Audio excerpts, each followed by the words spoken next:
Billy, you listen to All About Cars here on WBSM 1420 with Billy Buck Rogers. Ralph Medeiros is in Munich, Germany, I believe. He's still in Munich, unless they kicked him out. How you doing today, Billy? I'm doing good. How's it going, good. Matt? Very good.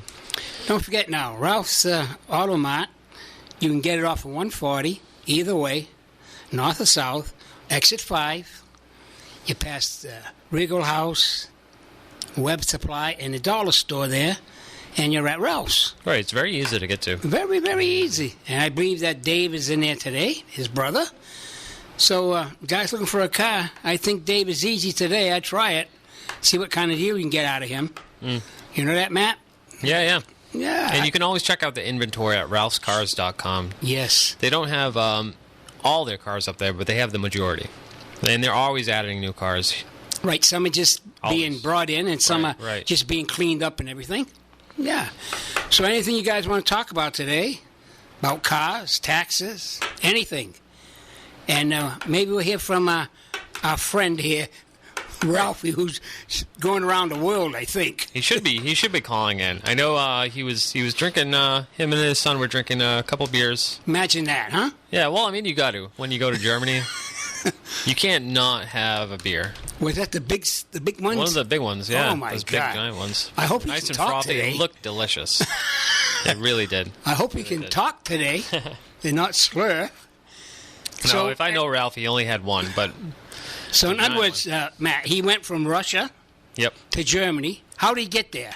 I think he took the train. I think he took the subway, yeah. Or whatever rail system that they have. All right. Which is nice. I would like to do that.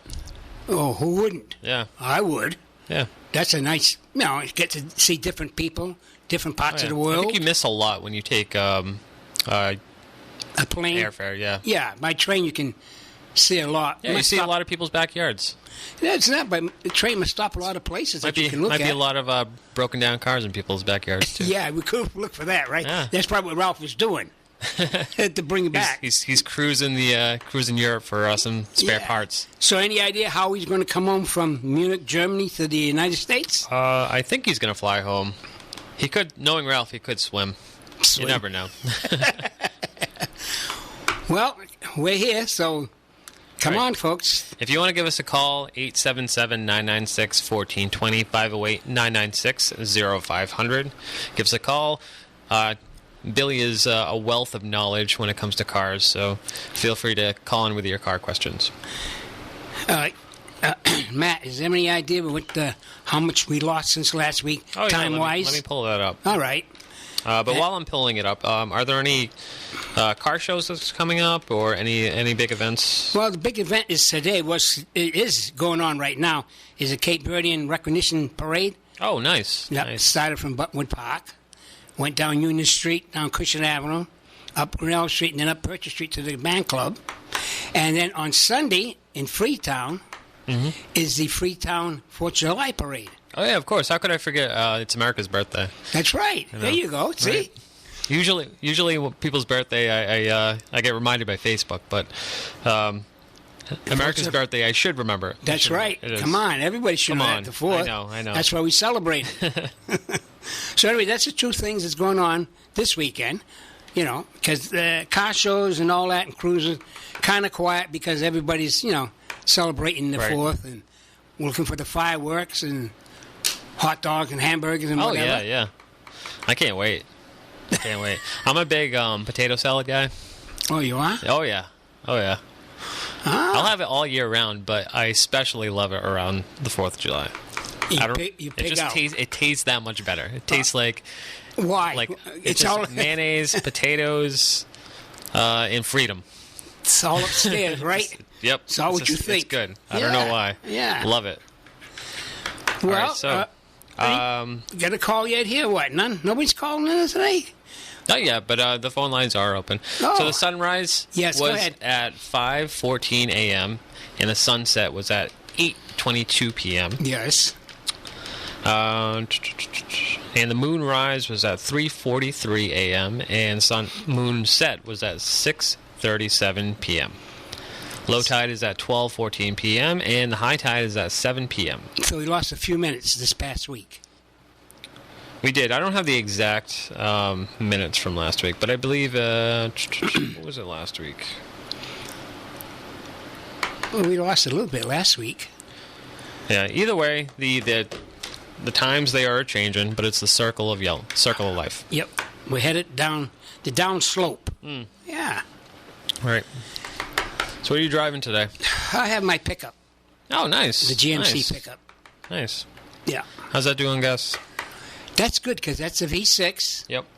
With overdrive, and it's a shift on the floor.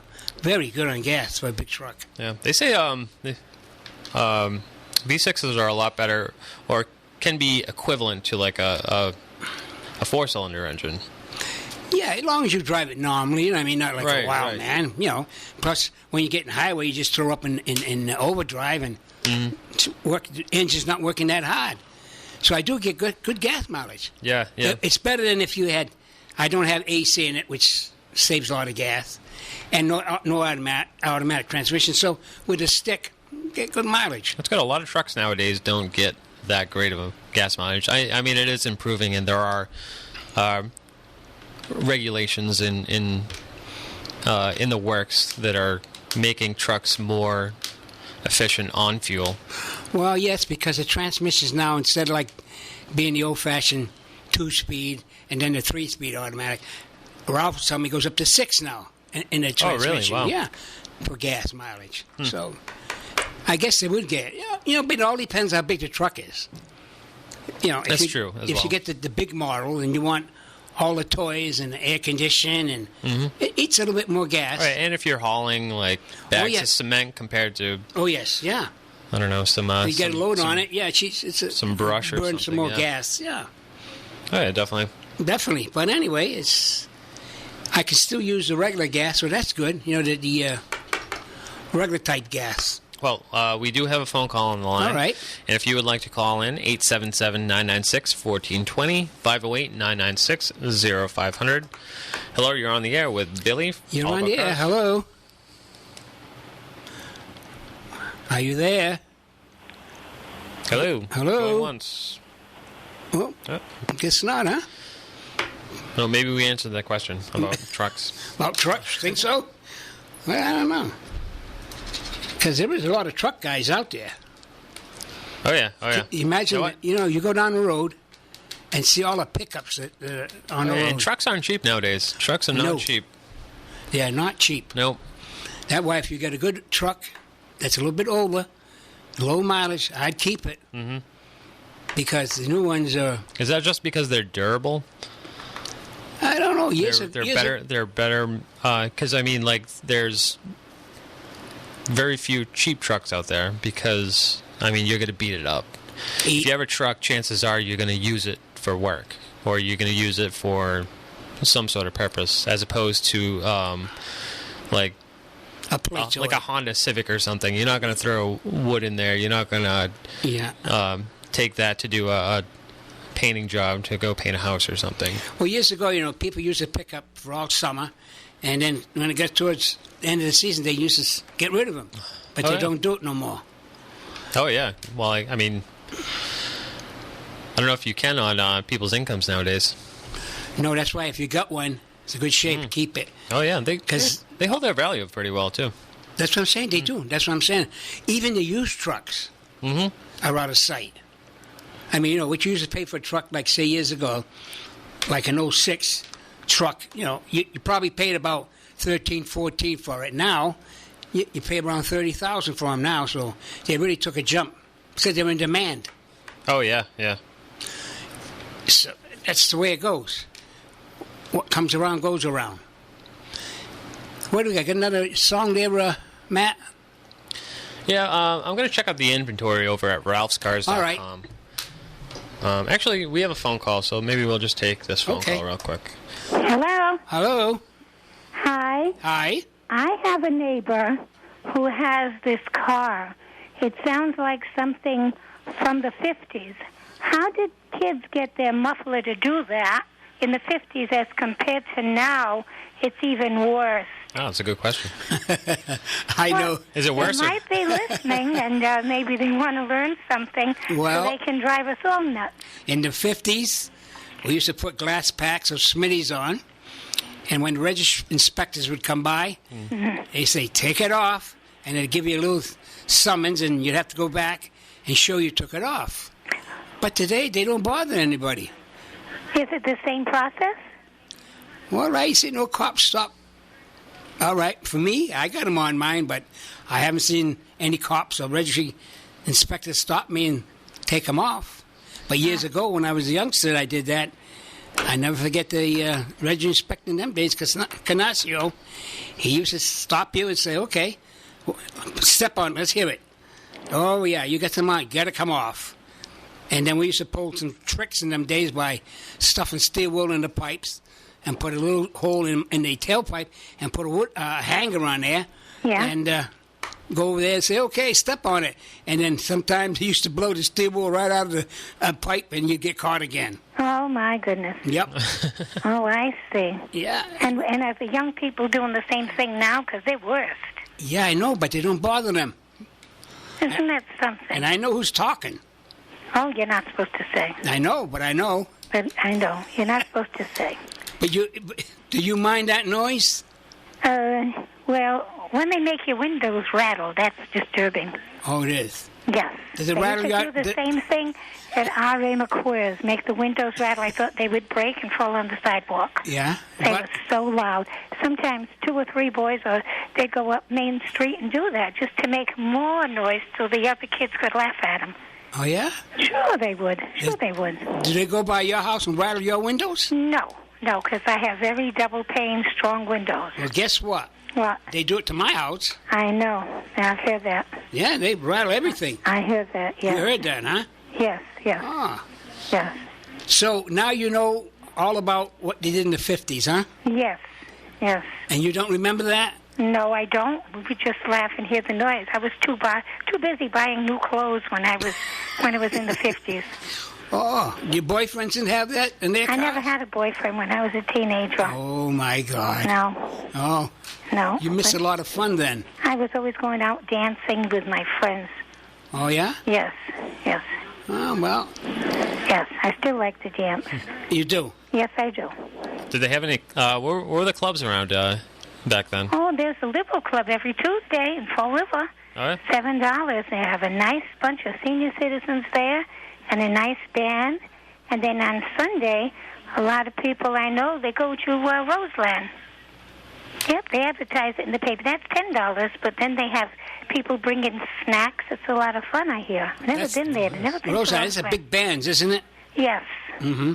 And the songs of the 50s and the 40s, they play at the Liberal Club, but it's only a 3-piece band, but they're in the union. They're professional. They sound terrific. And they have a great vocalist there, too. Is there anything that goes on at Fort Rodman during the fall? Yes, it'll be starting October 7th, but I don't know the whole schedule. They'll have papers there. It's free. It's free. And it's 40s and 50s music. Uh-huh. And they have line dancing, and they're fun. Lots and lots of fun. Nice people. I mean, it makes you look forward to think you're going to make it into the 90s and still go dancing. I've danced with a man, 103. No. 104, oh, yeah. Babe from Portsmouth. Oh, yeah.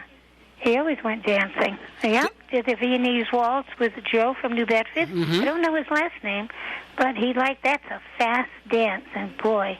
And I used to dance with my aunt. She loved the polka. And I was chubbier at the time. I couldn't make it 3 times around the floor. I'd say, Auntie, you're killing me. She'd laugh like heck. Oh, how about the VFWs? Do you go to any VFWs? Oh, the one in Freetown? Yes. I like the DJ, Johnny Angel. He plays nice 50s music. And he knows the people with different line dances that they like. And he just keeps busy, song after song. It's a lot of fun. Oh, yeah. You can't sit around in the house. You got to get out. Yes, I know. Yeah, you got to get out. Billy. There you go, see? Billy, you'll have to head down to Fall River. I guess I will have to, cut some rug. I don't have to go to Florida to cut a rug. I can cut plenty of carpets here. How about the VFW in Fall River? It's only on special occasions and fundraisers. I think they used to have karaoke, but they don't advertise. Yeah, that I don't know. Yeah. That sounds like a lot of fun. They don't advertise, so... I'm just going by what's advertised in the Herald and what I hear from the other people that I know from New Bedford. Well, tell me something. Yeah. There's supposed to be something coming up this month on the Battleship Mamie. Yes. Now, that's August 12th. That was in the Herald News. Thursday's paper. They have this little entertainment section. And it's I don't know if it's $25 or $30. A little less for students and senior citizens. And they're going to have the band there, and they're going to play different bands, I think it is. And they're going to play songs from the 40s, and it's like reminisce, you know? It's a good article. All you have to do is bring it up online, now, to see what's going on at the Big Ship Mamie on August 12th. And I think veterans get in there free? No. No? No, there's nothing to do with the veterans. It's just for the general public. Oh, okay. Yeah.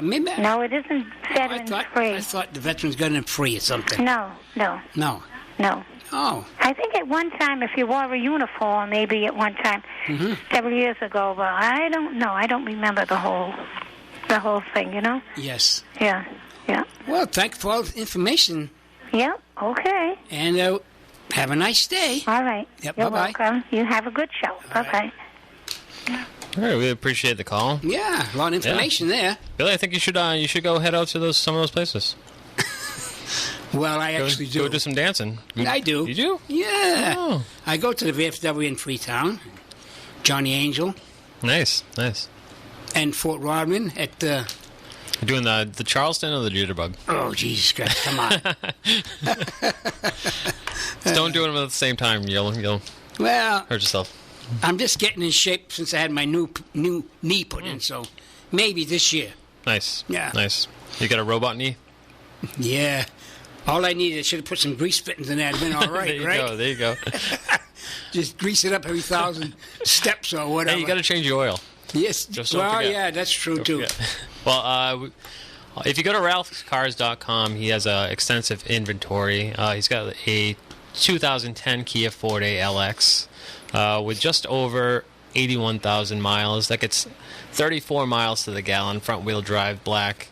There's a lot of pictures on there. You can check out the interior, the exterior, pictures of the tires, things like that. They've also got a 2007 Toyota Corolla LE, silver front-wheel drive, 38 mpg, 1.8-liter engine. Again, you can go to ralphscars.com, check all this out. 2005 Buick LeSabre Limited, about 76,000 miles, 29 mpg, white, front-wheel drive. And on the higher end, they've got 2014. If you're looking for something slightly newer, they have a 2014 Jeep Grand Cherokee Laredo, four-wheel drive, blue, just over 82,000 miles, automatic, and 24 mpg. So that's just a few of the cars that they have on ralphscars.com, and you can check out the showroom and the lot itself. They have just a ton of cars out there. Yep, just stop by and take a look and see if anything... Yeah, they're all clean cars. And that's a good thing about their website. Ralph doesn't talk about their website too much, but it's great because if you don't have a chance to get out of the house, or you don't have some transportation, ironically enough, you're looking for transportation, you can check out the pictures on there. And Andrew does, or I'm not sure if it's Andrew or Ulysses or this. They have a ton of people down there always doing work, but they're constantly putting up pictures, interior, exterior, just so you get an idea of what these cars really look like. Usually Andrew does the pictures. Yep. At least he takes care of the service department. Oh yeah, definitely. He's the head one there. Because I mean, you go on, you can go on like Craigslist and things like that, or I'm sure there's other like websites and stuff, and they have like two pictures. And then you get there, you take a look at the car, and the one side of the car looks okay. The side of the car that they took the picture But on the other side, there's a big hole in the door or something. No, of course not. Ralph wouldn't do that. He wouldn't sell a car like that. I'm saying on like if you go like Craigslist or something. Well, yeah, you got to be very, very careful. Oh yeah. Most dealers, once the taillights leave the driveway, you're on your own. Oh yeah. But with Ralph, no. Ralph, you bring it back, and he'll whatever's wrong with it, he'll take care of it. Yeah, I think that's what's lacking in a lot of dealerships nowadays. And I think that's why a lot of people are going private, selling private. Matt, well. I know a person that bought a car. I wanted a Jeep. Mm-hmm. And she went up there and talked to Ralph and them. Said they like it. Ralph said, "Here, take it home for the night and the day, and then tell me how you like it and bring it back tomorrow." What dealer's going to tell you, "Here, just take it home"? You know? Right. Yeah, right. No way. So that means he trusts you, mm-hmm. And he said to him, "A handshake means something," like it did years ago. But today, that's out of it. Yeah, it's kind of a shame. It's kind of a shame that there's so many unscrupulous dealers. Yeah, dealerships out put there. It that way, yeah. Not just dealerships too. There's a lot of people selling cars, even when they don't have a dealership. They just kind of do it online, or like I said, with Craigslist, a lot of people they'll buy cars and they'll just flip them online. You're right, because they'll just buy cars at auction, change the oil maybe if they even do that, but not even give it a 100-point check. Yeah, any inspection, and just sell it as is, and then there you go. Well, just like when I used to buy antique cars. They just sell the problems. They sell the problems. And you talk to the guy, because, "Oh, this is the number one car. I never heard of a number one car unless it's never been driven. But anyway, it's perfect. And when you get it, oh my God, what did I get?" Well, everybody thinks their car is perfect anyway. But it's not the reality. Yeah, yes. How's the paint? All right, it's good. Tires is good. It's this, is that. When you get in, when he comes off the ramp truck and he pulls down, you say, "Oh my God, what a clunker!" This is what they told me, and what the picture showed. Right. So you got to take a chance unless you go look at it. Oh yeah. So sometimes you have to spend a few dollars, wherever the car is located, look at it to see if it's your specifications and if you like it. If not, then all you lost is just a trip, wherever it was. Right, exactly. But you didn't come home with something that you have to spend another $10,000, $12,000 to get it to normal use. Mm-hmm. Than what the antiques are. It's very tough. Right.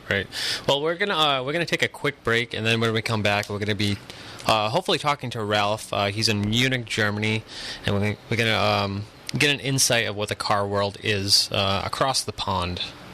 Right? Pond. Yeah. That's it. Yeah. So we'll be right back here on WBSM 1420, New Bedford's news talk station. So you're listening to All About Cars here on WBSM 1420 with Billy Buck Rogers. How you doing? I'm doing all right. Good, I wish some more callers would come in here. Come on, folks.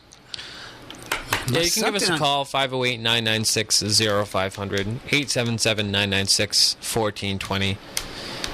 And during that little break, we were talking a little bit about, off the air, we were talking a little bit about a new trend. Well, I guess it's not necessarily a new trend, but we were discussing how leasing cars are such a big business now. Mm-hmm. They seem to be a growing trend. And is it... I mean, how do you feel about leasing? Well, as opposed to buying. I mean, I like to buy things. I like to have... There's a sense of... I don't know if I get like a sense of accomplishment or a sense of worth after I pay something off. Yeah, but with leasing, you don't. You just pay it. No. When you buy it and you pay for it, it's yours. Right. But leasing, I guess the younger people can't afford to pay the big dollars for these cars, mm-hmm. and the best way for them to go is leasing it. But leasing it's expensive. It could be, depending on what kind of car you want to buy, or lease, I should say. Like. I mean, usually it's a little bit. Is it a little bit more or a lot more than a car, like a regular car payment? Well, they could be. If you buy says smaller car compared to, say, a Lincoln or a Cadillac or a Lexus, your lease payments are going to be much more money than a Hyundai or anything else. Me, I don't like it because you're held down to so many miles you can drive. Oh, really? Yes. And then when you bring the car back, if there's a little damage, something else, you're going to have to pay.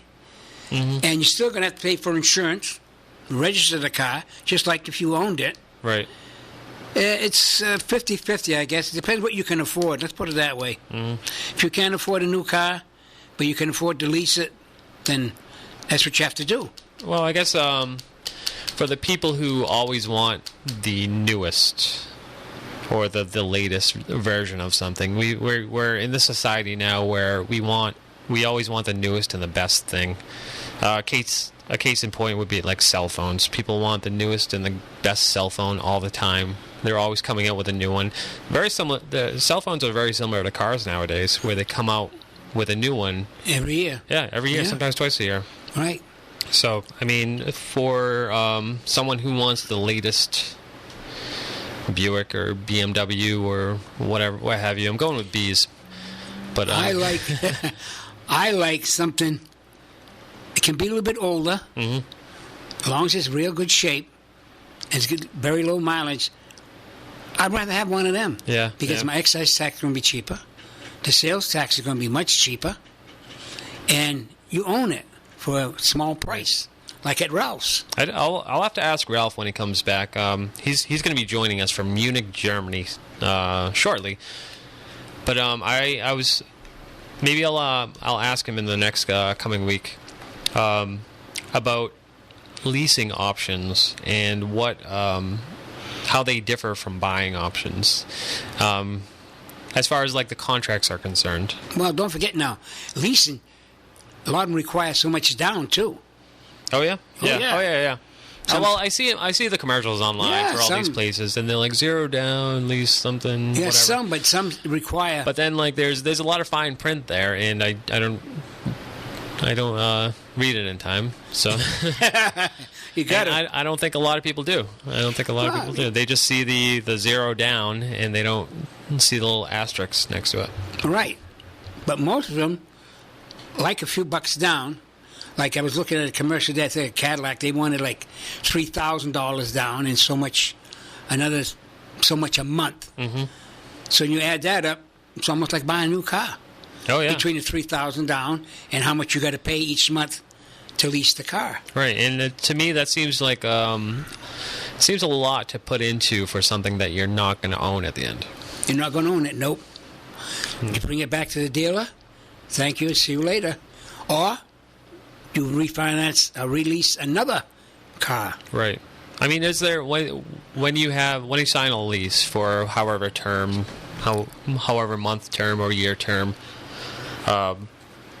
you sign up for, is it do they have like a warranty for the parts that are in the engine, or is it or is that a question for Ralph? That's a question because I really don't know about. Because I don't think they would cover things like tires or your wiper blades or anything like that. But I mean, like a water pump or like a radiator, I would assume that like things like that might be covered under either additional cost warranty or maybe your lease contract itself. Well, it may be. Same like buying it. Maybe you get 3 years, so much on the engine and that part. Yeah, I don't know too much about it, so I don't know. I really don't know. At least I wouldn't do it, so I never looked into it. I don't know if it's common practice to do that or not. But anyway, if anybody does know, if you let us know. If you know, give us a call, 877-996-1420, 508-996-0500. We love to be corrected on the show, so give us a call. Yeah, I would. I really don't know anything about leasing cars. I would never do it. I just soon own, like I said, something a little bit older that I know is mine, and I don't owe the bank the whole mortgage. I mortgage the house to buy the car.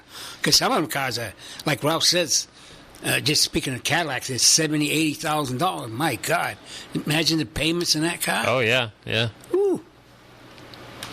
And you know something? I found out that even though the car can be old, you still pay a real high excise tax.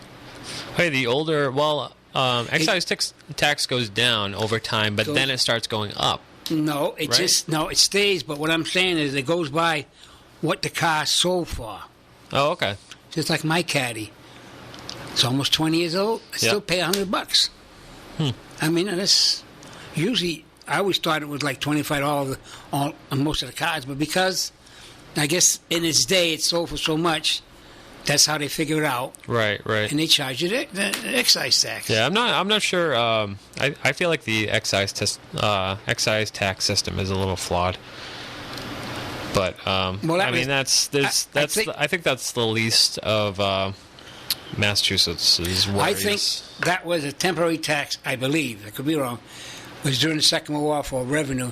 It was a temporary tax on the cars, and they just kept it. And they just kept it going. Yeah. Just like any other tax. Oh yeah. And it's Taxachusetts. That's what they call it. Well, yeah, you're right. You're absolutely right. But cars, when I was a kid, they would give them away. Oh yeah. Yeah. The car was in the you want it, take the thing, right? Or $25 or something. Yep. And we'd be able to put them together. And we'd have a little car to run around with, But anything that's old, that looks antique, they want $1 million for them. Everybody's car is worth a lot of money. Yeah. I mean, in a way, the internet has kind of ruined the market because everybody knows what they have, but then they also assume that they have better than what they have as well. Well, big business got into it with all these auctions. Never had that. Yeah. You just buy it off of somebody for $100 or whatever, and they were happy. Right. They didn't want no more because they figured it was too old. I wanted a newer model. And they said, all right, kid, take it away, $25 or $100 or whatever. But now sitting in the yard, I got to have a $5,000, $8,000 now. It's gone wild. Well, there's a lot of salvage companies out there that go out and grab cars too for short money. Yep. A lot of them drive them for pots. Like this one out in Freetown. You pick your own pot. I don't know what the price is. I haven't been there, but it's a sign right outside. Come pick up your pot. You pull it, and you pay a price. Oh, yeah? Yeah. I think there used to be a couple places around where I live that used to do that, but I think they have stopped doing it. I don't know if it's for insurance purposes or they just maybe it's just general theft. People are just taking more than they're claiming they're well, taking. Matt, how about the EPA causing a lot of it too, getting rid of stuff? Oh yeah, that's true. Yep. Yeah. Really, years ago, when I was a kid, there was junkyards all over the place. Right. It's kind of fun running around in a junkyard. Well, yeah, it was. Looking at the old cars and looking for a pot you wanted, Oh, yeah. It's almost like you're walking through a museum. Yes. Almost. Yep. Yeah. Looking for different parts of different cars, Yeah. And the funniest part of it, they were cheap. You used to pay $5, $10 or so. Now, if you want a pot, it's hundreds of dollars. Yeah. If you got to buy a pot. But I mean, sometimes you like. I've taken a walk through when I can't remember what part I was looking for, but at one salvage yard, I was kind of meandering through all the graveyard that they had back there, and you kind of wonder, what? I wonder what happened to that car. I wonder what happened to this car. Yeah, who owned it? Right. Why they junk it? Yeah, or like you see a car with a giant dent in the side or something, and you're like, I wonder what happened there. Yeah, let's go get somebody. We do have a phone call on the line. All right. Hello, time. Hello. Hi. This Domino's? No, this ain't Domino's. Okay, thank you. All righty. This Domino's. That's a hot one, boy. Yeah, right here's Domino's. Yeah, right. I wish we had a pizza right now. Yeah, well, Well, I don't know. It's going to be a slow day today, I think, Matt. Nobody's around. Hey, maybe they're all gone on vacation. They're out at the beach. Yeah, the beach, yeah. Could be. Or out in the backyard in the pool. And yeah. You ever have a dune buggy? Never did. No. No. You should get one now. Yeah. Now's the time. Yeah, right. Well, I'll tell you, the closer we come to that, when we were kids, we used to go out to Horse Neck Beach. Mm-hmm. And my buddy had this old 48 Plymouth convertible, and the inspectors were out there harassing the kids and checking their cars out. And he said, pull that emergency brake up and see if it holds. Of course, the emergency brake didn't work at all. Yeah. So what we used to have to do is put our left foot on the edge of the clutch. Oh, yeah? So that when you give it the gas, you pop it, it would stall. And the inspector said, oh, the brake works good. Okay, you can go. There you go. We put a lot of tricks. We had to. Hey, you had a lot of tricks back then. Yeah, we had a lot of tricks back then to do. Right. Now, some of these old guys must know some tricks that they did when they were young and they had old cars. Come on. I don't know if you can get away with that stuff now. I don't know. Really, there's no way. Oh, you don't pull the tricks anymore? How are you going? It's pretty hard because now most of your brakes, you push down on the brake pedal, push it down. Yep. The brake. Where years ago you could pull it up, and you hit that click, click, click notch with the notch. We don't hear that today. Or you pull the handle way up here where they can see it. If they're looking inside, you try that, and they're automatics anyway. So how are you going to do that? Yeah. You know? And if you have a clutch today, it's going to be hard. Yeah, you can't get away with anything anymore. No, they got down to a science. But years ago, we had all those little tricks, you know. Yep. Just like racing at the Seekonk. We used to take the left front wheel and push it out a little bit frontward. So when you were on a curve, it would hang the curve. And we had a little Plymouth, so we take out the small Plymouth engine. And them days you put the Chrysler engine, which is Spitfire, a little more zoop to it, and put it in and race.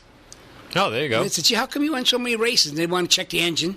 You try to file that little number off on the block. So all kinds of stuff we used to pull. All right. I haven't been to the Seekonk Speedway in a long time. I haven't been there in years. So you know something? I don't even know if they're still there, really. Oh, yeah.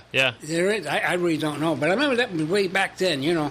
I've driven by recently, but I haven't actually stopped. Well, I know they went to the Thompson Speedway last month, May, I should say, and they let all the clubs brought their old cars and go around the track a few times behind the pace car. That was quite fun, different. Right. Where's the place around the New Bedford area to go? Like if you were a kid, just to go dragging. It used to be up by the airport. We're not giving anybody ideas out there, but we just want to know what Billy did in his past. It was up by the airport. Joe Jesus run that years and years ago. But today, these cars got so much power in the engines that it's hard to stop them sometimes. Yeah. I mean, you know, in a short distance, you're really booting it and spin them tires so there's smoke. But that's what we used to do that. Years ago, up there by the airport, right up that straight run. Until the cops are coming in and it's all over with. Did you ever have some like burnout competitions, things like that, or? Well, a lot of the cars I haven't seen lately, but a lot of them put igniters in the tailpipes and shoot some raw gas down, and flames would come out the tailpipes. Oh yeah, I've seen that. Yep. You see that one? Yeah, some guys have that. That's jazzy. It's jazzy, a little jazzy. Yeah, it is. But sometimes a little dangerous too. Yeah, I can imagine. What would be one of the dangers? Would that go back up? Back up, it could, because you're shooting raw gas in. Sometimes if it wasn't would that cause a serious explosion, or would that just kind of kill your engine?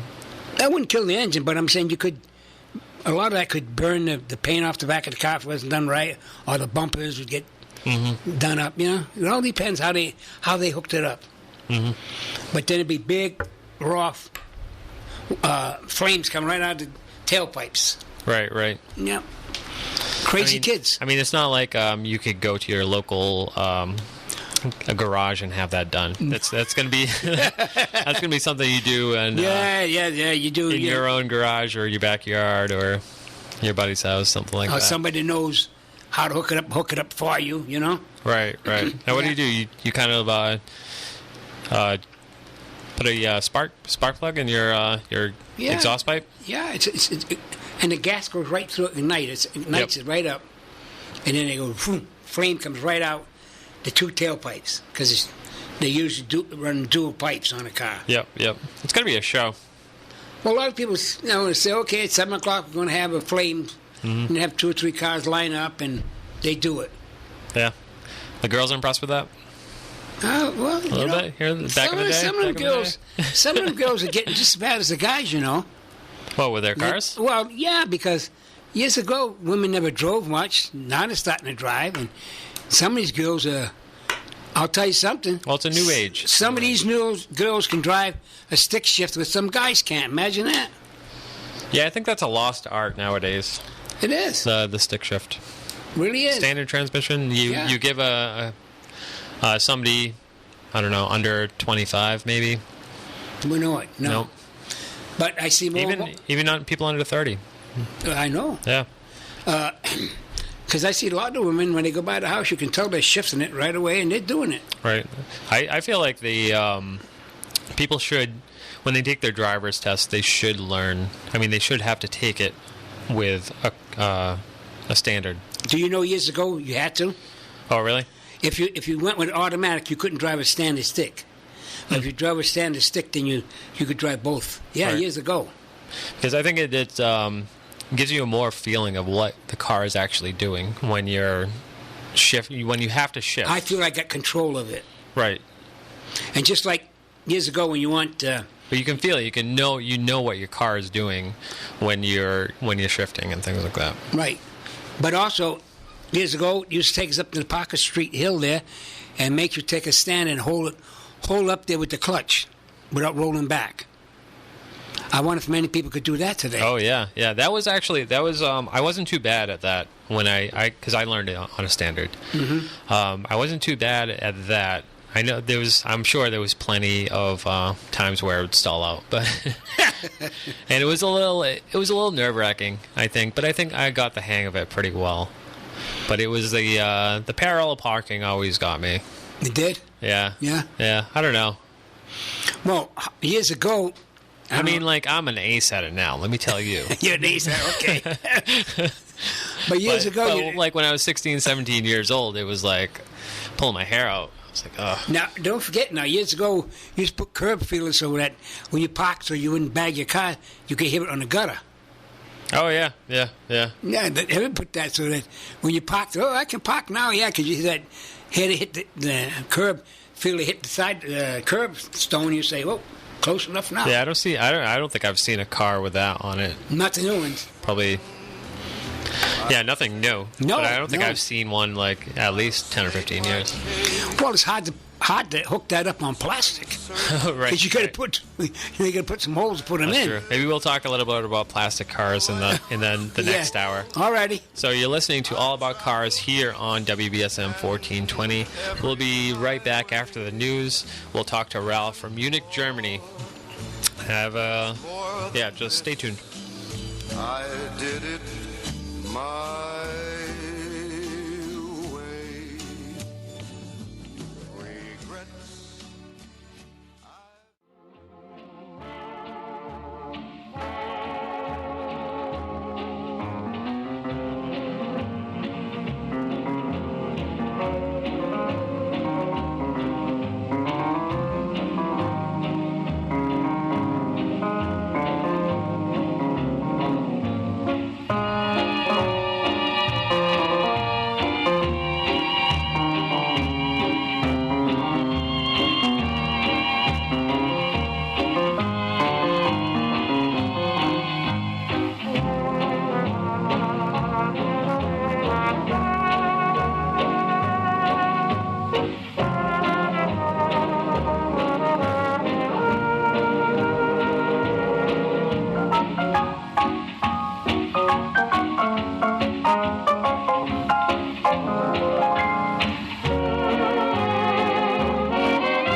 Well, we're back here on All About Cars, here on WBSM 1420, New Bedford's news talk station.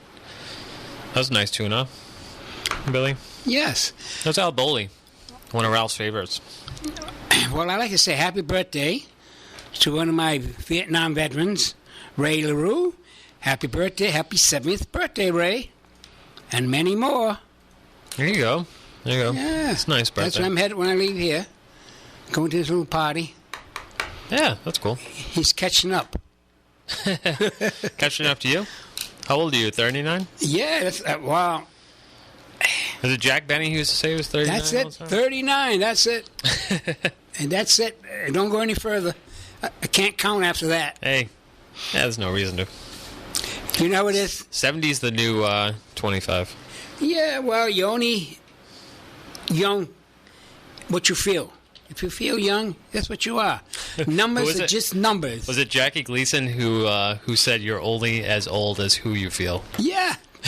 That's it. You said the word. Not how you feel, but who. I don't know, man. You're getting like Ralph. Ralph is teaching you bad things. He is. He's a bad influence on He me. is. And Ralph should be calling us in shortly from Munich, Germany. He started out in Moscow, Russia. Did some sightseeing there. He was there for a wedding, and then it came. Took the. Oh, man, I just. Sorry, I accidentally dropped that caller. If you want to give us a call, 877-996-1420, 508-996-0500. I apologize, my finger slipped and I just dropped off that call. But yeah, Ralph is in Germany right now with his son Andrew, and maybe they'll give us some insight of the cars over in Germany, because I mean they have a big car industry over there. I mean, you see it with BMWs, and is BMW German? Mm-hmm. BMWs, Mercedes, Volkswagens. Those are all German. All German vehicles, yeah. BMW, you might think that's British Motor Company, but it isn't. It's Berlin Motor Company. Oh. Yeah. See? I learned something. Yeah. Well, we have a caller on the line. We have a caller? Hello. Good afternoon. Hello. Hello. Hello. Now listen, is this the same as Bill and Matt show? I tell you, huh? The Billie and Matt show. You're doing a great job. Right, thank you. Thank you. Is it Billie? I haven't heard you in quite a while. You're doing a great job filling in for Ralph here. Yeah. I called in a little late here, and I'm a little behind schedule today. But I did want to ask you. You had mentioned the Thompson Speedway. Yes. Is that New Hampshire? No, that's Connecticut. Well, that's Connecticut. Okay, yeah. I wasn't in Thompson, Connecticut. That's Connecticut. What's the one up in New Hampshire? Don't we have a speedway in Connecticut? I mean, in New Hampshire? Yeah, it's New Hampshire Speedway. Oh, okay, that's the name of it? Okay. I'm not that familiar with it. It's called New Hampshire Speedway, right?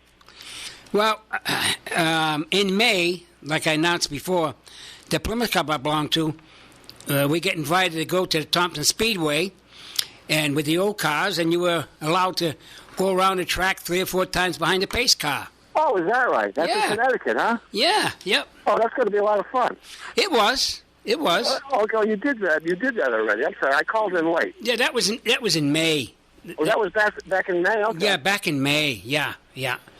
All right, listen, Bill, I know you like big cars, correct? Is that your thing? You like large, comfortable cars? Yes, I do.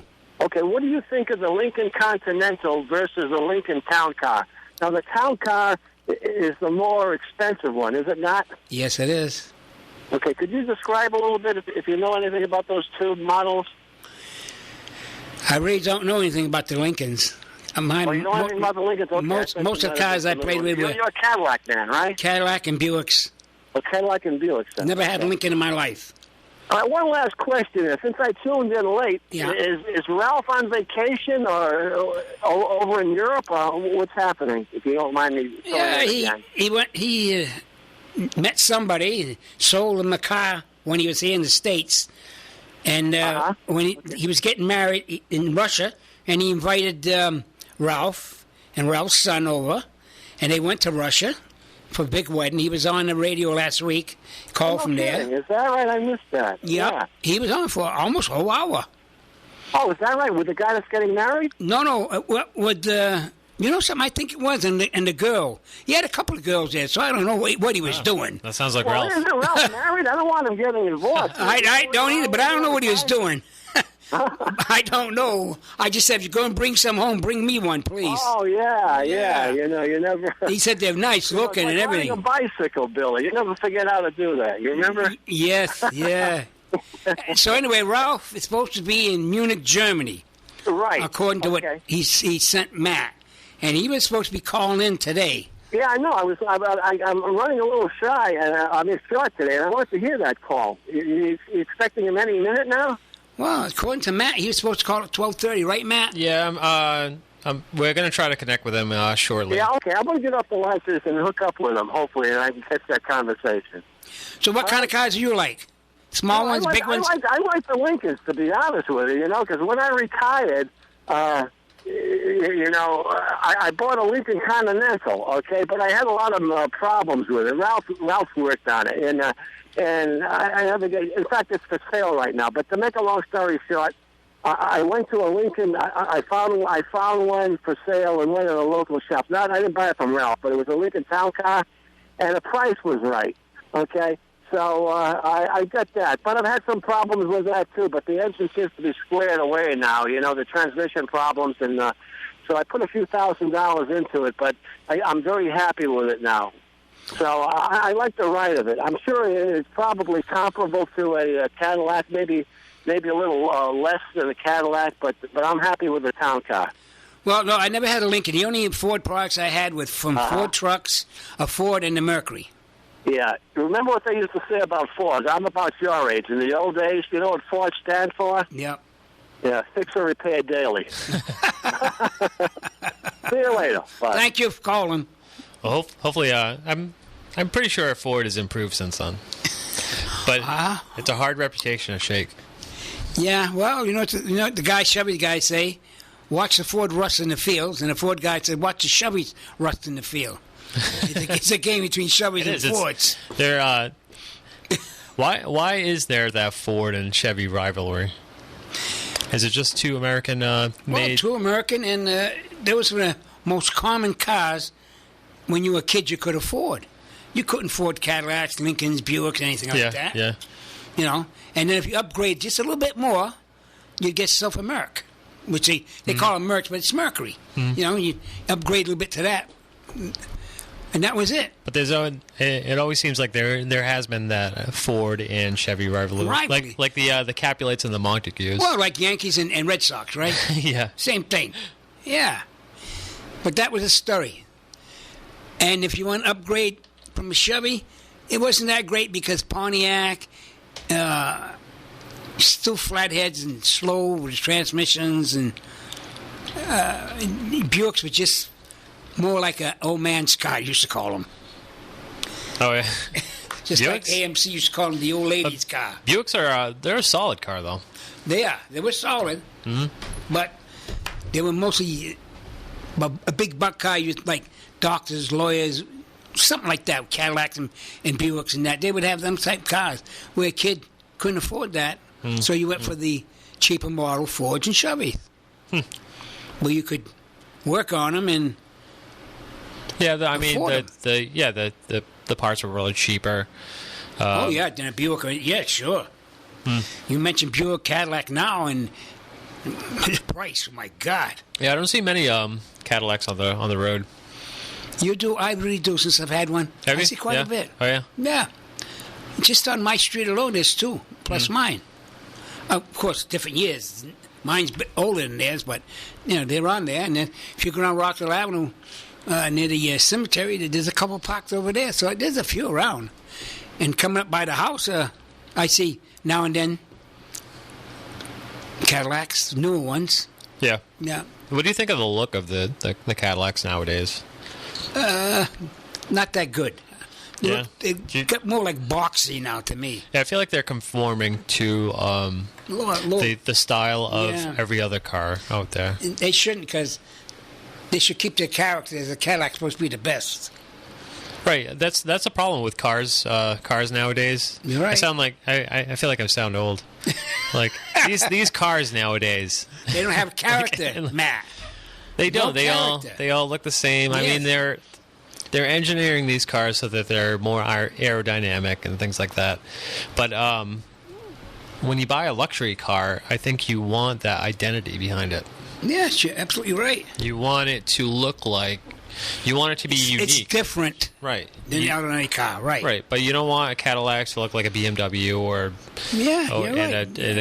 You want to be years ago. You had character. I mean, you could tell each car come up the street just by the start of a Chrysler starter, the shift of a Chevrolet, the vacuum shift, or the wind of the Ford. You can tell right off the bat. Oh yeah. Not today. They're all the same.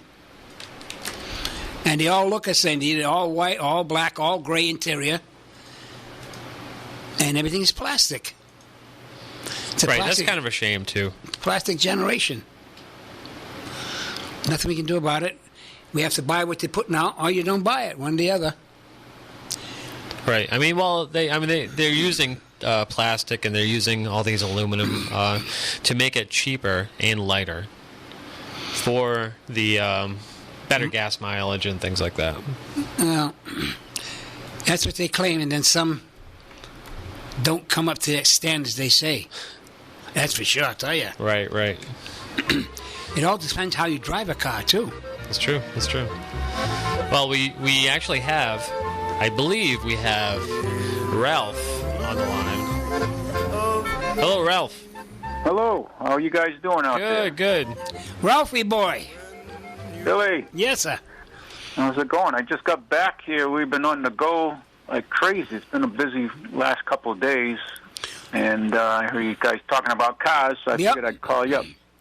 You're going to need a vacation when you get home. What's that? You're going to need a vacation when you get home. Yeah, you're right. I'm a little tired. We've been running around crazy, learning a lot, though. We had an interesting day. We toured the BMW factory. You would have liked that, Billy. Oh, yes. We went right through the plant. It was an excellent tour. We were very, very fortunate when able to get tickets because this is their 100-year anniversary of being in business. Mm-hmm. And tickets have been bought online. They've been sold out for months. And just a fluke, Andy tried to get him the last time he was over here several years ago, and he couldn't get him. And he called, and they had some tickets, but we had to take, yesterday, had to take the train early in the morning, clear across town to pick up the tickets before. They only had 20. When he got there was 5 left. So that's how fast, things happen. So you enjoyed that trip in there, into the plant? Yeah, the factory, touring the BMW factory. These people are extremely... they've been working, creating metal, making art out of metal for quite some time now. BMW is a very precise, well-made machine. They're on the upper end of the food chain of, building cars. And the technology is, they're right up there. They're one of the leaders in technology, Mercedes, BMW. And the others, there's some other companies that they can be Audis up there too, but mostly the German firms are the leading edge of technology. Of course, they're on the high end of the market too. Their machines are not inexpensive, but the quality, seeing the way they build them, Billy, you'd be amazed to see the technology they use. And we had actually a very intense tour. It surprised me because I've been on tours before with Chrysler. And when Chrysler first bought over the AMC plant, they had built a new Jeep factory in Jefferson, right in Detroit City. It was one of the first plants, one of the latest new plants built in the 90s. And it was a major investment in Detroit because Detroit, like most urban cities, it's been seeing a flight of business and people. So Chrysler did commit and built the Jefferson plant. And they built the Grand Cherokee when they first came out with that, Billy. You remember that? The new line, the Grand Cherokee line in the 90s? The big model. Yeah, and they gave us a tour plant. We were dealers, so they gave us a pretty in-depth, check out of the plant and the technology at the time. And but they didn't really.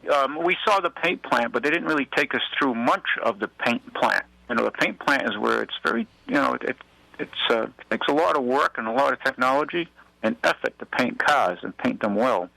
And we did see how, I did see how they painted the cars at the Chrysler plant, and I had toured the Chevy plant many, many years ago. Way back. It was my first for. So, but this BMW plant was very intense. The way they dip the complete car, the way they weld it, everything. I mean, it's just amazing to see the technology. And we're right in, this is in Munich. It's in the city. They make use of every possible space. They're very environmentally concerned. You know, they only start less than 1% of all engines for tests. Okay, they spin them with electric motor to make sure that they spin over properly. Things like that. So I forget what they said, how many tens of thousands of liters of gasoline they save by doing that and reducing carbon. I mean, they're very committed to this being as environmentally friendly as possible. I mean, it's to see the technology that they use to save energy and to recycle. Even the paint. You know, Billy, when they paint the machines, the robots paint the car for the most part. Is that right? Robots. Very little human. I didn't see a human paint the car. I saw all robots painting cars. Okay, and they have like water going underneath the cars in the paint booths. It's a sealed off area because obviously these robots are painting, and they use water, and the water picks up the paint particles that don't get attracted to the body because what they do is they negatively charge the body, so the paint goes to it. You know what I'm saying? It's electro. Yeah. Right, electro. Yes, I know what you're saying. Right? Yeah. And the spray dust, what little there is, goes into the water, and it's filtered out of the water, and they recycle that paint because it's basically, it's a water-based paint. They recycle all the paint again and make other products out of it, and it's just, they got it down to a very refined science. So, Ralph, you've actually seen the cars being put together? Yes, I saw them weld the bodies. The robots weld the bodies, and then towards the end, they have people, humans actually, who install like the evap canisters, the fuel tanks. You know, there's the brake lines, things that robots can't do. Yeah. Install the interiors. We saw them make the interiors. That was the first to see these guys, making the different interiors, and everything's timed and coordinated so the right color seats end up with the right color car at the right time. I mean, it's the math involved is phenomenal. I mean, I thought about the programming and the computers and the technology needed to make all this thing work. Like a fine watch. It's Billy. It's amazing. It's truly amazing. So now the upholstery matches, and they're putting the people are putting this together, sewing it all up and everything. Yeah, they're sewing them up. They have the different. Of course, it's a foam-based interior in the seat, right? Inside. Right. Yeah. And depending on a lot of the European models use cloth interiors. A lot of the stuff being sent to the States is leather. Right. Leather. I was going to ask you about that. Yeah, a lot of the BMWs, they make some more value-price models here for the European market, and then of course they send some expensive models over to us, and they have a few lesser expensive BMWs for the American market, but most of their stuff is on the higher end, Billy. But to see the technology in the machine shop and the way they make heads, of course that's highly automated as well. And the wiring harness that are installed to the cars are very, very critical because that's now the nerve center for an automobile, kind of almost like a human being, because everything's so electrified in the car today. The mirrors work on motors, the mirrors have radar sensors. I mean, everything is so technically advanced on these higher-end cars that the wiring harness is a very, very serious component to these cars and all the modules and the computers. It's everything has to be at its proper time, Billy. Yeah, it's amazing.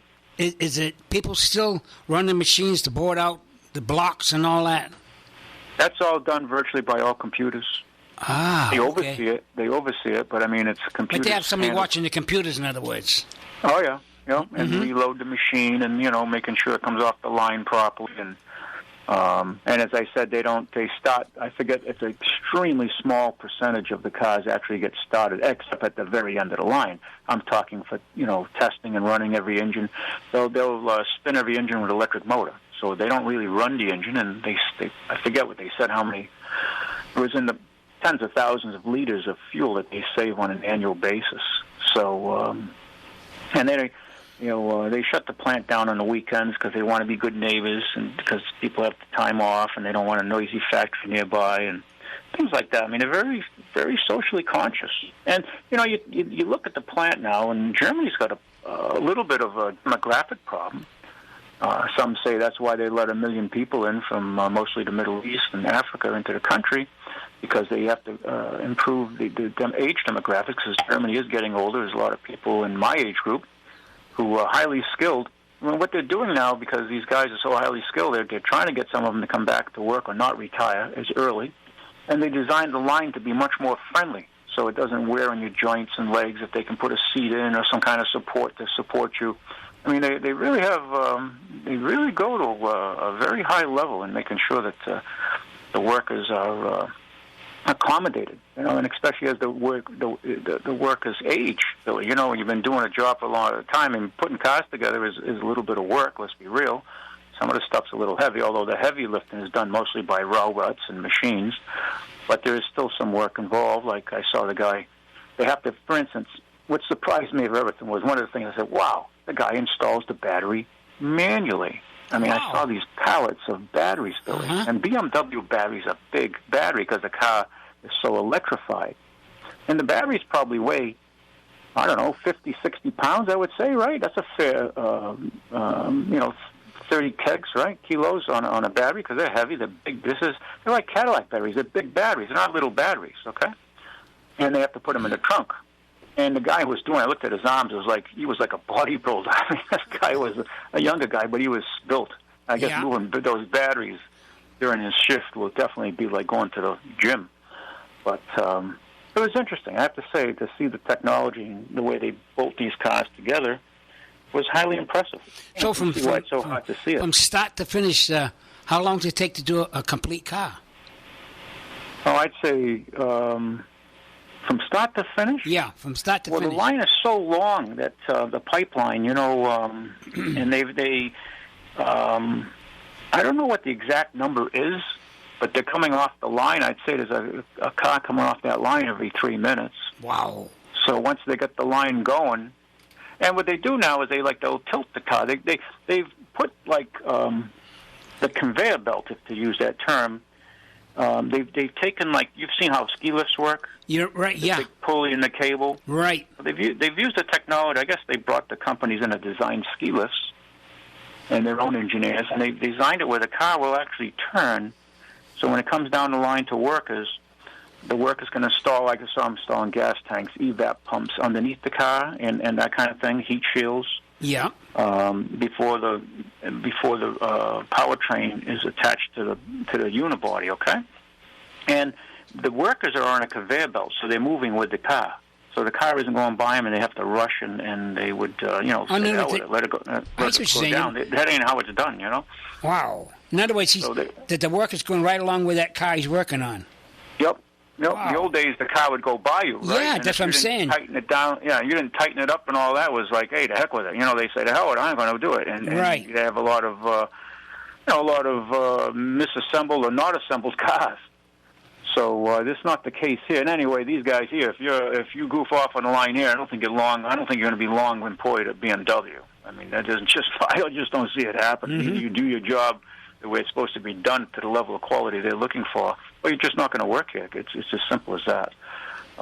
These people are committed to high levels of quality, and that's just it. I mean, there's no compromise on that, period.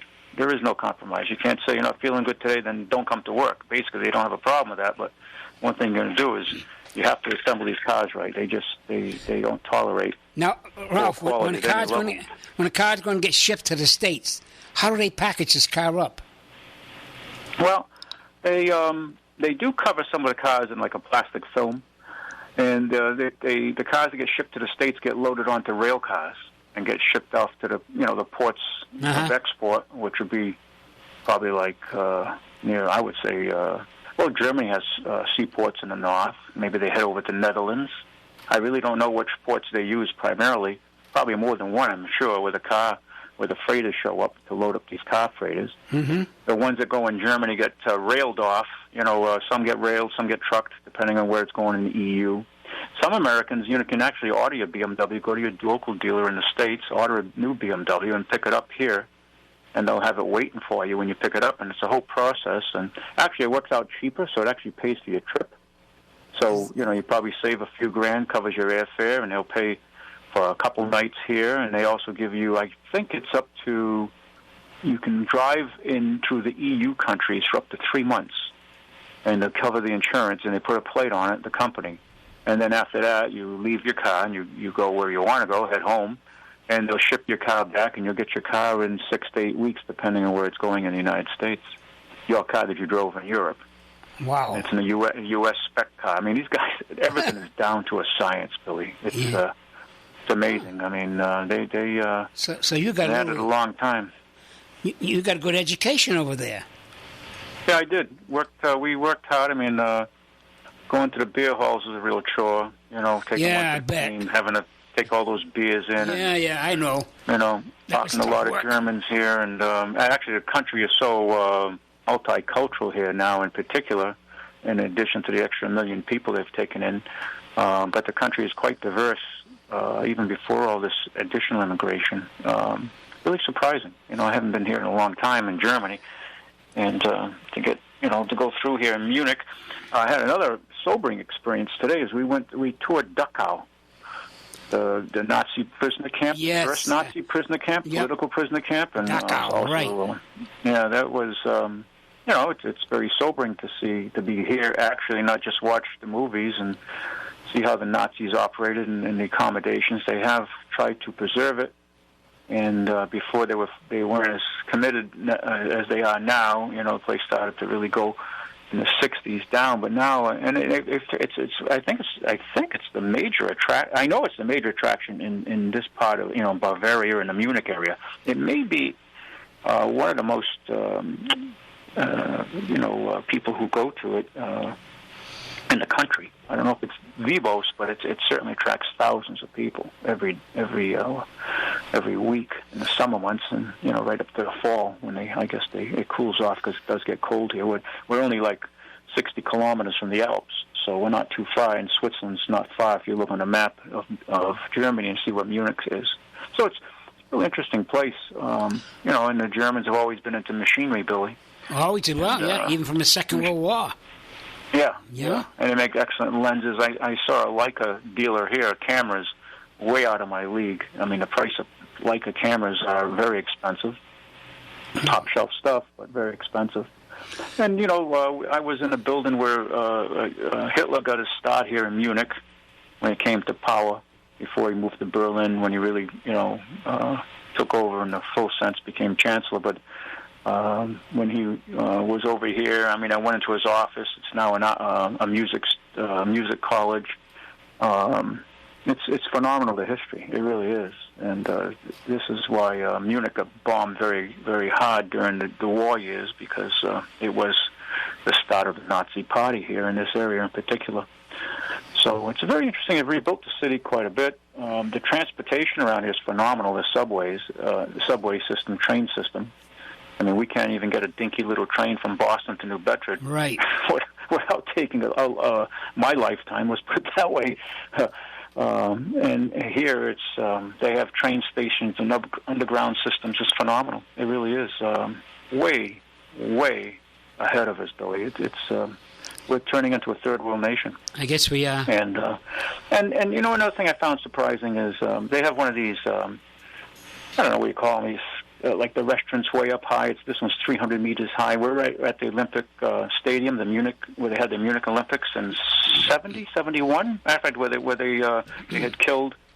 They had the Palestinians an attack on the Jewish players, and they killed quite a few of them. Well, that's we were there at the Olympic Stadium, and they have this like Tower Needle, where they have a restaurant at the top. It's about 300 meters high.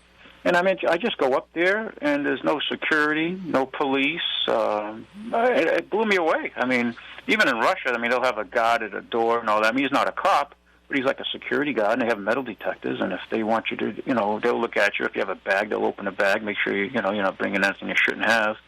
And I mean, I'd be more than happy showing my bag I had with me, because I carry my cameras in it, and throughout Russia. But it wasn't excessive. I mean, they pretty much, I guess, they knew I was a tourist anyway. So how was Russia, Ralphie? How was the wedding? Russia, excellent. I never experienced a Russian wedding, Billy. It was quite a good time, to be honest with you. I made a lot of friends in Russia.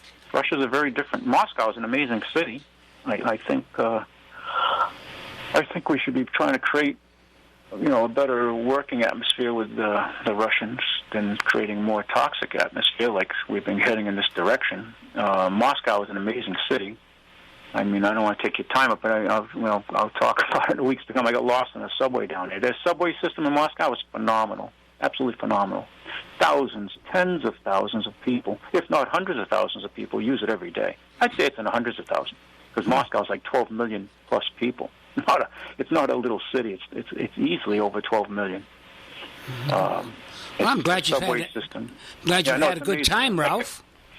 Yeah, no, I learned a lot. I have to say it's been been really busy, really moving fast. Moscow is a lot of nice cars too, Billy.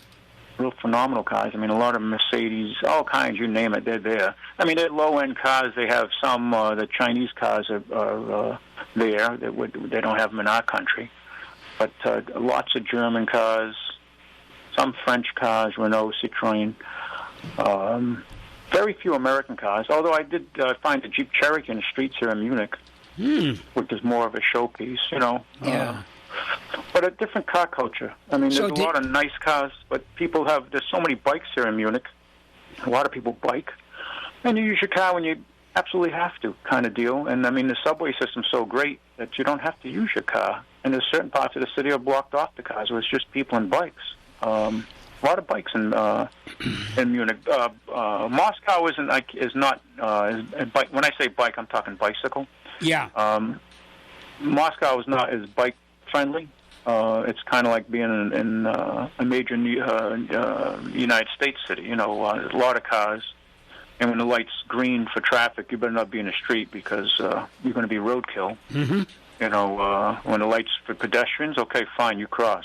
But to jaywalk there, you don't. It's like jaywalking in New York City. There's no fooling around, But interesting differences in cultures. A lot of similarities. So, Ralph, did you learn anything about how to sell cars and make your shop your business a little better, or what? You learn any tricks? Well, yeah. I mean, after going through this BMW factory, the way they operate is they just got it down to a science, Billy. The technology is moving so fast. I can see why now that, when we go work on some of these high-end cars, you go buy these computers to work on these cars. Why everything's getting real expensive. I mean, and even the low-end stuff is moving that way because the laws are changing so much to stay ahead of this regulation and environmental and better mileage, better.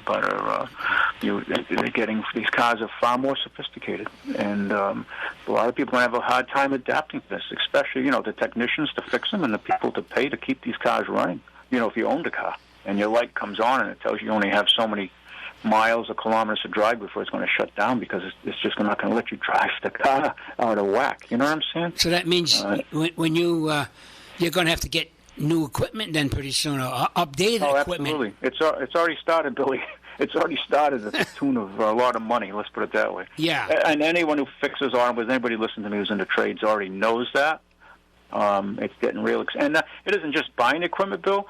You buy the equipment, so you buy a relatively inexpensive analyzer, and it costs you, let's say, $5,000, $6,000, and that's a relatively inexpensive one. And then you have to do updates in software, and that can easily run you $1,000 a month. $1,000 is on the low side, just to keep it updated, with the latest software. Then you'd have to have somebody who knows how to work this equipment, right? Absolutely. The level of expertise. Right. That scares me. I met so many young people, bright people, and in many respects, and I've been critical even before this trip. Mm-hmm. People who've listened to me on the radio. I've been saying this for a while, that we're dumbing down in America, many of us. And I come here, I meet so many bright young people. The Russian people, especially the young kids, want opportunities, and their country is changing. The future of Russia is the youth. I can tell you right now. That's what impressed me the most over there. Over here, these guys got their act together pretty much. For instance, I was surprised to see around here, like the trains and all that, you'll see graffiti. It's not vulgar graffiti. It's actually, some of it's pretty artistic. So I think they accept it to some degree. But I see that here, kind of like American cities, but it's not all over sidewalks. They don't take it to abuse. They do it in industrial areas, like the subway is in, the rail yards, areas that, people don't live and they won't do it against your house or anything like that. So you can see some respect there if you want to use that term. I saw virtually no graffiti in Moscow area, and I traveled throughout the area as well as I went about 150 kilometers out of town, which was basically the woods. But over there, you just don't see it. You see a much higher level of respect. Now, Ralphie, the people that Germany's letting in from the Middle East, do they still have their dress like the Middle East? Yeah, I saw a lot of people who looked to be, practicing Muslims. Yes, right. Yeah, I saw plenty of them in the subways and upstairs, up above the ground and underground malls. They have a lot of people from the Middle East, a lot of people from African countries.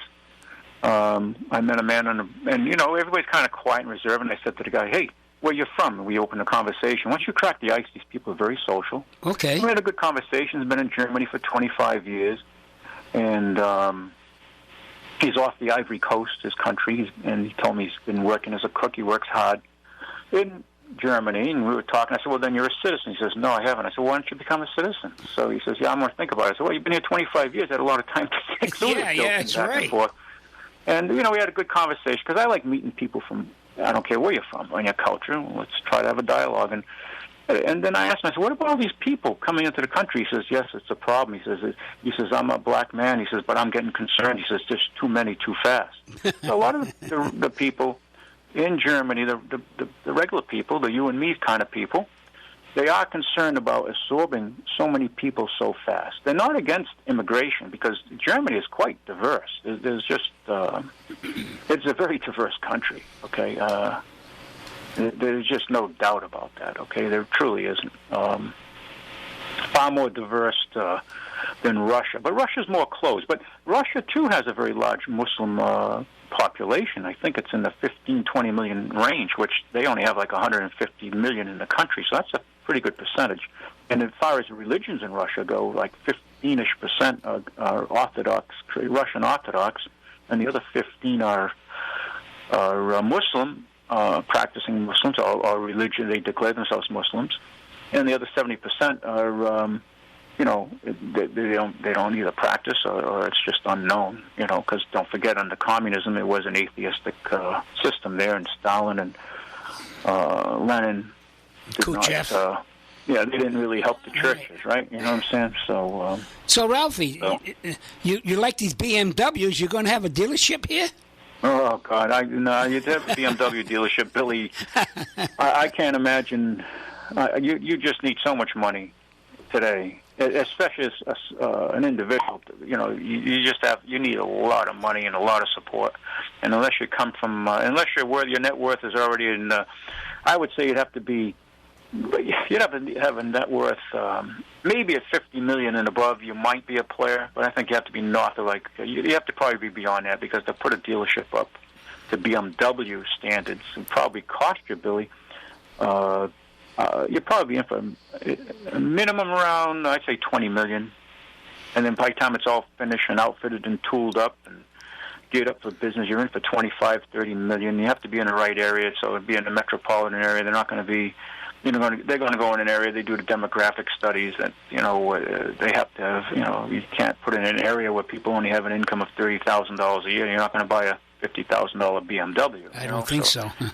Yeah, so they have to go in areas where the demographics work.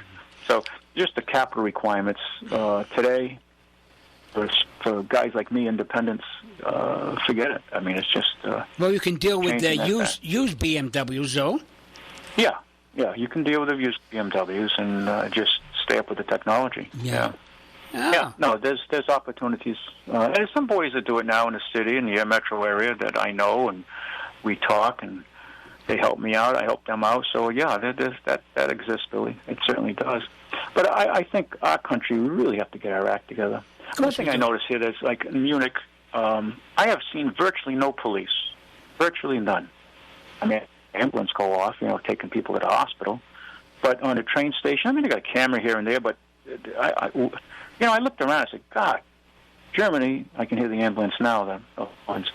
Germany, I feel like when I come back, I'm coming back more to a police state than here. I mean, it's just I like looking at cultures and observing the details of a society. And Billy, I got to tell you, when I went up to that building, that Space Needle there, 300 meters up, not even a security guard and nothing. I said, "Wow, this would never happen in the States. You can't even get on, see the Statue of Liberty without reservations and everything else, right? And going through all kinds of major security. I mean, it just blew me away. I mean, it's a very, very open society. Well, everybody wants to come to the United States, but they might be better off staying where they are. Well, because the United States has opportunities, but we're losing our edge. I think we got to get our act together. We're turning into two societies.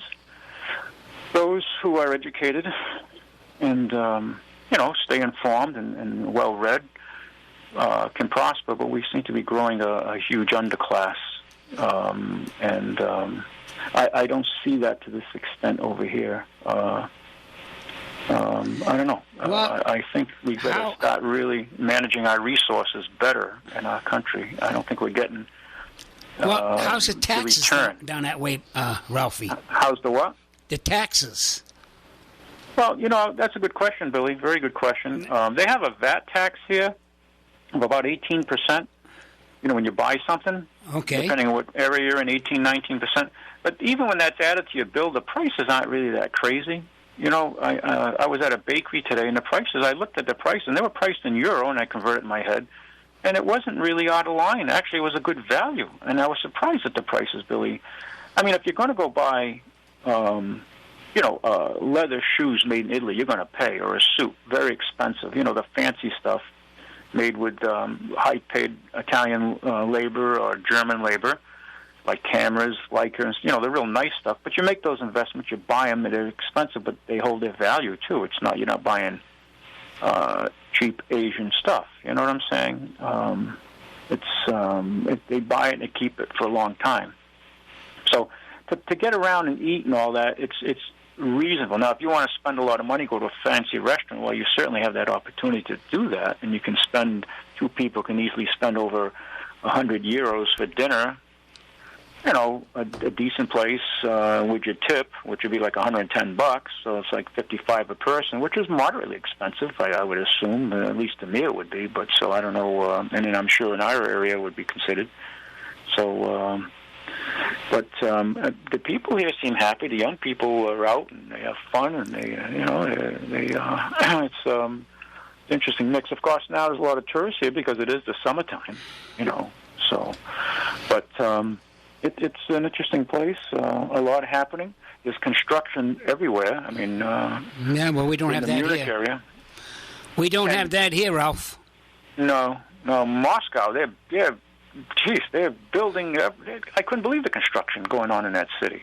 And that city's pretty much, it's been a closed-off society. I mean, they just went free, if you wanted to use that term, 25 years ago when the communist system collapsed and they developed the Russian Federation, which took them about 10 years to get their act together. So they've had maybe 15 years of really getting it together, so to speak. I mean, Putin is running the country. You could call him a dictator if you want. He's still in power, and he's trying to bring Russia back and get some respect and protect their interests, because every country has their own interests, just like you and I have our own interests as individuals. But their young people amaze me. I just found them to be really the future of that country, like any country for that matter. But I mean, the young Russians was really impressed, and they're highly educated. Very, I mean, these people, and you ought to see how they dress, though. I mean, they're not bummed out like you see average Americans always in dungarees, sweatshirts, and just looking bummed out. They dress extremely smart. Kind of reminded me of the 50s and 60s of America, when people would wear nice clothes, and they were just average people. We're not talking wealthy people here now. We're not talking, upper, higher incomes, upper middle class Americans. We're talking average people. It's a whole different mindset, Bill. The quality of the individuals I met. Well, the trouble with this country right now, Ralph, is that instead of they're taxing to death, business can't survive, people can't survive, Well, we got to get back to basics, I think. Just like when you get home, you're going to find a shock when you get home. Yeah, well, I think, Billy, we just have to reassess how we're doing business in our country. Because everything's going up. The city's going up on everything again. Really? Yeah, water and sewer just took a big jump yesterday. The first. Oh, really? Yep. Yeah. That's the one. Then the taxes. I mean, they've got to learn how to handle this so people can want business to want to come in, not chase them away. Yeah. Well, I can understand. Expenses go up, but it's. I just sometimes question the value we receive for the amount of money they extract from us, and that's my concern. I think we're subsidizing too many of the wrong things, and we're getting a very poor return in our social investment, if you want to call it that. And I think these are the issues of the day, and the day of reckoning is coming. I think it's here.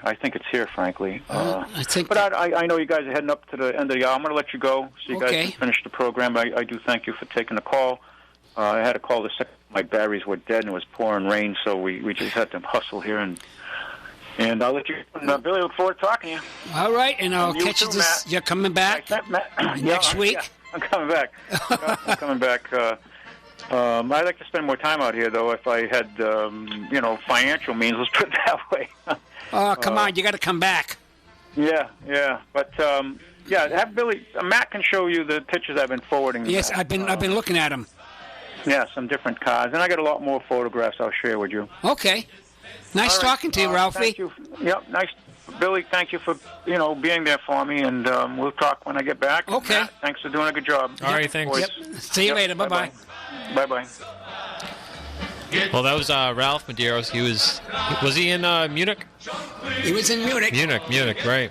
He was in Munich. He was in the subways, right, so and he went to the plant, the BMW plant, and everything else. Yeah, it was a good time. Yeah. Well, next week he should hopefully be back in the U.S., so he'll be joining us for All About Cars here on WBSM 1420. You can tune in next week at noon, and for a new All About Cars. Back to the old format. There you go. But we'll look forward to a call from Billy as well. Oh, yes, I got a call in. All right, well, have a good weekend. All right, Matt, nice doing business with you. And everyone out there, have a good holiday.